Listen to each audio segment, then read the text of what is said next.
இது Thursdayக்கான mini vlog தான். ஆனா, இன்னைக்கு தான் போட முடிஞ்சது.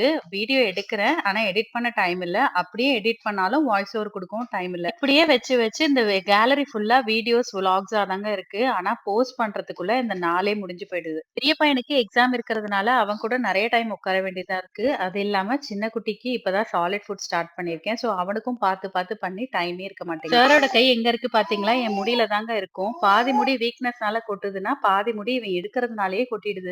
லஞ்சும் பிரேக்ஃபாஸ்டும் தான் ரெடி பண்ணிட்டு இருக்கேன். வெள்ள கொண்டக்கடல போட்டு ஒயிட் பிரியாணி தான் பண்ண போறேன். சீரக சம்பா அரிசியில. அரிசிய முன்னாடியே ஊற வச்சாச்சு. கொண்டக்கடலையே முன்னாடியே 3 விசில் போட்டு எடுத்துக்கோங்க. ஒரு குக்கர்ல கொஞ்சமா எண்ணெய், நெய் விட்டு ஹோல் ஸ்பைசஸ் உங்களுக்கு என்னென்ன தேவையோ அதெல்லாம் போட்டு தாளிச்சுக்கோங்க. பச்சை மிளகா, வெங்காயம் இதெல்லாம் நல்லா வதங்குனதுக்கு அப்புறம் 1 ஸ்பூன் இஞ்சி பூண்டு பேஸ்ட் போட்டு நல்லா வதக்கிக்கோங்க. இது எல்லாம் நல்லா வதங்குனதுக்கு அப்புறம் கொத்தமல்லியும், புதினாவும் கட் பண்ணி இதுல போட்டுக்கிட்டு கொஞ்சமா கரம் மசாலா, கழுவி வச்ச அரிசி, வேக வச்சிருக்கிற வெள்ள கொண்டக்கடலை, கொஞ்சம் உப்பு போட்டு அரிசி முழுகுற அளவுக்கு தண்ணி விட்டு ஒரு விசில் போட்டு எடுத்தீங்கன்னா போதும். சூப்பரா ஒயிட் பிரியாணி கொண்டக்கடலை வச்சு ரெடி ஆயிடும்.